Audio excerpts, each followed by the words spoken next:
많은 분들이 이렇게 말씀하십니다. 나는 아직 괜찮은 것 같아요. 병원 갈 만큼은 아닌데요. 하지만 제가 진료실에서 가장 많이 만나는 분들도 똑같이 말하셨습니다. 그분들 모두 쓰러지기 전날까지 자신은 괜찮다고 생각했습니다. 뇌는 몸에서 가장 정직한 기관이 아닙니다. 아플 때 소리치지도 않고 문제가 생겨도 조용히 버팁니다. 그래서 위험해집니다. 뇌혈관이 조금씩 막혀도 몸은 아무 신호를 보내지 않습니다. 아침에 일어나고 밥 먹고 대화하고 평소와 다르지 않습니다. 그러다 어느 순간 말이 꼬이고 손에 힘이 빠지고 한쪽 다리가 말을 듣지 않습니다. 그때는 이미 늦은 경우가 많습니다. 제가 만났던 한 60대 환자분 이야기입니다. 평소 건강검진도 잘 받으셨고 혈압약도 꼬박꼬박 드셨습니다. 그날 아침 양치하다가 컵을 떨어뜨렸습니다. 대수롭지 않게 넘기셨습니다. 점심때 숟가락이 자꾸 손에서 미끄러졌습니다. 나이가 들어서 그렇겠지. 웃고 넘기셨습니다. 저녁이 되자 말이 조금 어눌해졌습니다. 그제야 가족들이 이상함을 느꼈고 병원에 오셨을 때 이미 뇌의 일부는 되돌릴 수 없는 상태였습니다. 이분이 가장 후회하신 말이 아직도 기억납니다. 그때 조금만 이상하다고 생각했더라면, 조금만 일찍 알았더라면. 뇌질환이 무서운 이유는 갑자기 쓰러지기 때문이 아닙니다. 조용히 아무 말 없이 다가오기 때문입니다. 그래서 우리는 증상이 아니라 생활 속 신호를 봐야 합니다. 오늘 이 영상에서는 병원에서 알려주지 않는 아주 작은 변화들, 많은 분들이 그냥 지나치는 신호들이 사실 무엇을 의미하는지, 그리고 그 신호가 나타났을 때 지금 당장 무엇을 바꿔야 하는지를 차분히 말씀드리겠습니다. 이걸 알고 나면 몸을 대하는 기준이 완전히 달라질 겁니다. 사람들이 가장 많이 착각하는 게 바로 이 부분입니다. 뇌에 문제가 생기면 반드시 쓰러질 거라고 생각합니다. 드라마처럼 갑자기 넘어지고 말을 못하고 구급차에 실려갈 거라고요. 하지만 현실은 전혀 다릅니다. 대부분은 아주 사소한 변화로 시작됩니다. 그래서 더 위험합니다. 예를 들어 이런 경험 있으셨을 겁니다. 갑자기 말하려던 단어가 혀끝에서 맴돌기만 하고 도저히 나오지 않는 순간 상대 얼굴을 보며 분명 아는 이름인데 끝내 부르지 못했던 순간 대부분 이렇게 넘깁니다.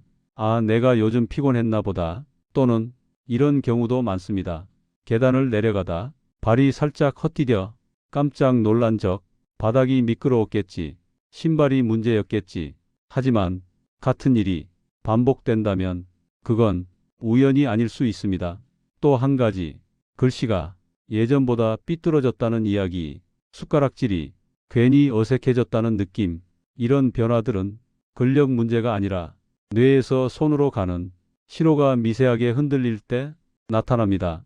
무서운 건 이 모든 증상이 아주 잠깐 나타났다가 사라질 수 있다는 점입니다. 그래서 더 쉽게 잊힙니다.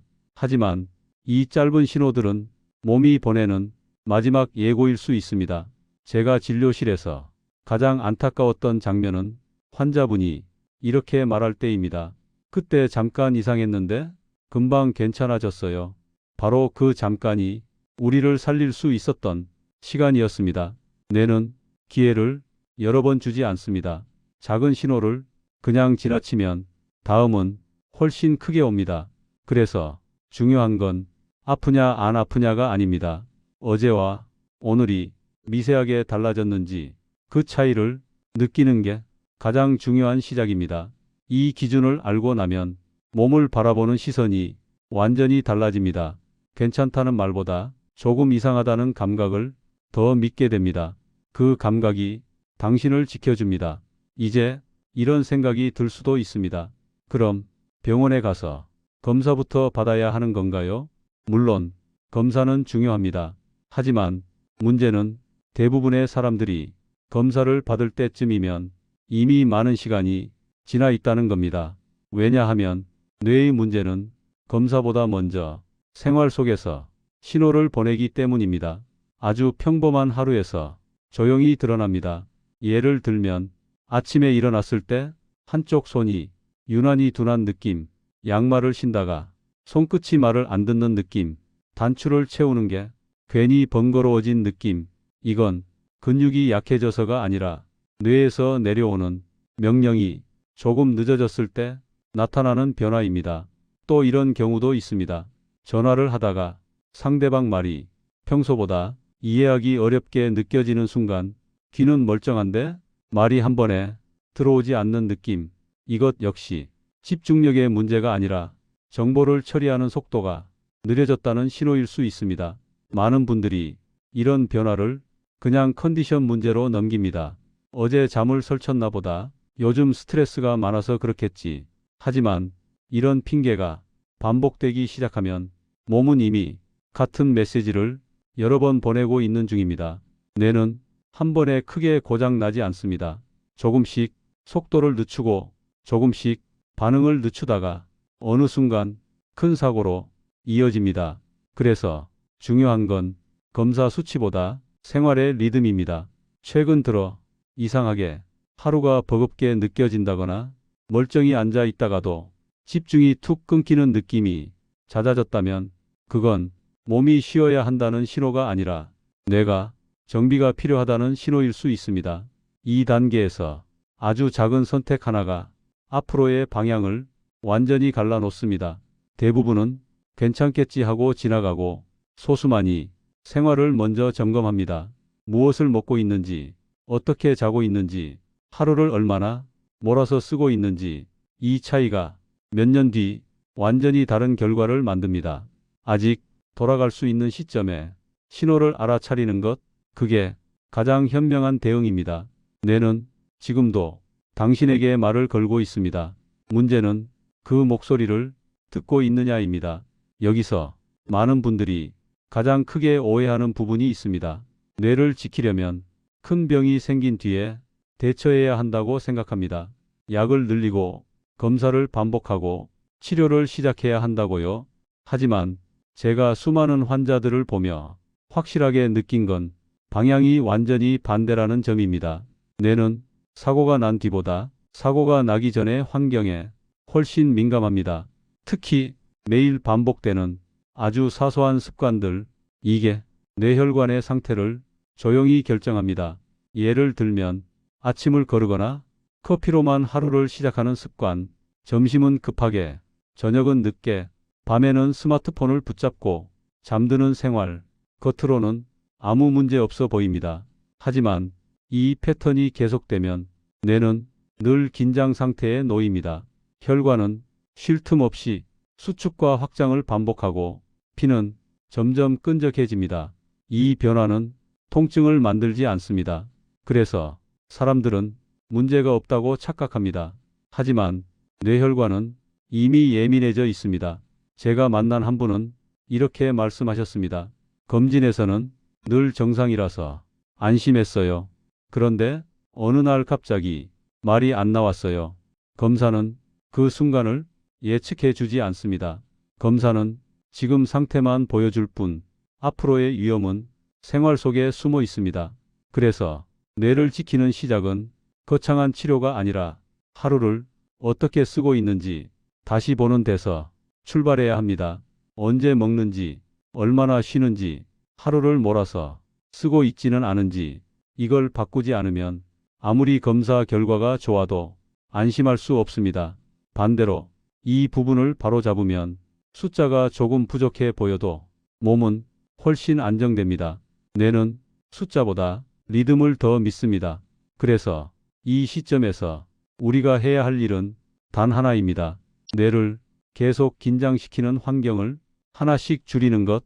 그 선택이 지금은 작아 보여도 몇 년 뒤 완전히 다른 결과로 돌아옵니다. 이 차이를 아는 순간 건강을 대하는 기준이 완전히 달라집니다. 그렇다면 지금 이 시점에서 가장 먼저 바꿔야 할 건 무엇일까요? 많은 분들이 운동을 떠올립니다. 걷기부터 해야 하나? 근력 운동을 해야 하나? 물론 움직이는 건 중요합니다. 하지만 순서를 잘못 잡으면 오히려 역효과가 납니다. 제가 본 많은 경우에서 문제의 시작은 몸이 아니라 피의 흐름이었습니다. 뇌로 올라가는 혈액이 부드럽지 못한 상태. 이 상태에서는 아무리 운동을 해도 머리는 개운해지지 않습니다. 오히려 어지럼이나 두통이 먼저 옵니다. 그래서 뇌를 지키는 첫 단계는 힘을 주는 게 아니라 흐름을 풀어주는 겁니다. 그 흐름을 가장 강하게 좌우하는 게 매일 먹는 것들입니다. 특히 아무 생각 없이 쓰고 있는 기름, 이 부분을 바꾸지 않으면 아무것도 달라지지 않습니다. 많은 분들이 이렇게 말씀하십니다. 나는 기름 거의 안 먹어요. 하지만 집에서 볶아 먹는 반찬, 밖에서 먹는 음식, 포장 음식 속에는 이미 충분히 들어 있습니다. 문제는 양이 아니라 종류입니다. 정제된 기름은 혈관 안에서 염증을 키웁니다. 눈에 보이지 않게 혈관 벽을 거칠게 만들고 피를 끈적하게 만듭니다. 이 상태가 계속되면 뇌는 항상 불안정한 흐름 위에 놓이게 됩니다. 반대로 기름 하나만 바꿔도 몸의 반응은 의외로 빠릅니다. 제가 만났던 한 분은 특별한 치료 없이 식탁에서 쓰는 기름만 바꿨을 뿐인데 몇 주 지나지 않아 아침에 머리가 맑아졌다고 말씀하셨습니다. 집중이 끊기던 순간이 눈에 띄게 줄었고 어지럼도 사라졌습니다. 이건 기적이 아닙니다. 몸이 제 흐름을 되찾은 결과입니다. 뇌는 자극보다 안정적인 흐름을 훨씬 좋아합니다. 그래서 지금 2단계에서 가장 중요한 선택은 무언가를 더하는 게 아니라 무언가를 바꾸는 것, 특히 매일 반복되는 식탁 위의 선택입니다. 이 선택이 뇌를 긴장시키는지 아니면 편안하게 만드는지 그 차이가 앞으로의 방향을 결정합니다. 여기서부터 몸은 서서히 다른 반응을 보이기 시작합니다. 기름을 바꿨다고 해서 바로 눈에 띄는 변화가 오는 건 아닙니다. 그래서 많은 분들이 중간에 멈춥니다. 역시 나한테는 큰 차이가 없구나. 하지만 몸은 이미 조용히 반응하고 있습니다. 뇌는 하루 이틀로 판단하지 않습니다. 일정한 흐름이 계속 유지되는지를 봅니다. 특히 아침에 일어났을 때의 느낌, 예전보다 머리가 덜 무겁고 눈이 조금 더 잘 떠진다면 그건 뇌혈관의 흐름이 조금씩 안정되고 있다는 신호입니다. 또 하나의 변화는 집중력입니다. 신문을 읽다가 중간에 멍해지던 시간이 줄어들거나 대화 중에 말을 놓치는 순간이 덜해진다면 이 역시 우연이 아닙니다. 뇌는 산소와 영양이 안정적으로 들어올 때 가장 먼저 집중력으로 반응합니다. 그리고 이 변화는 몸 전체로 퍼집니다. 어지럼이 줄고 손끝이 덜 떨리고 걸을 때 발걸음이 조금 더 가볍게 느껴집니다. 많은 분들이 이 시점에서 이렇게 말씀하십니다. 선생님, 요즘은 하루가 덜 버겁습니다. 이 말이 가장 정확한 표현입니다. 뇌가 덜 버거워지면 하루 전체가 조금씩 쉬워집니다. 중요한 건 이 변화를 놓치지 않는 겁니다. 몸이 보내는 작은 긍정 신호를 신뢰해야 합니다. 그래야 이 흐름을 계속 이어갈 수 있습니다. 뇌 건강은 한 번의 선택으로 완성되지 않습니다. 하지만 올바른 선택을 계속 쌓으면 뇌는 그 방향을 기억합니다. 그리고 그 기억이 위험한 순간에 당신을 지켜줍니다. 이제 몸은 조금씩 안정된 리듬을 되찾고 있습니다. 다음으로 중요한 건 이 리듬을 깨뜨리지 않는 방법입니다.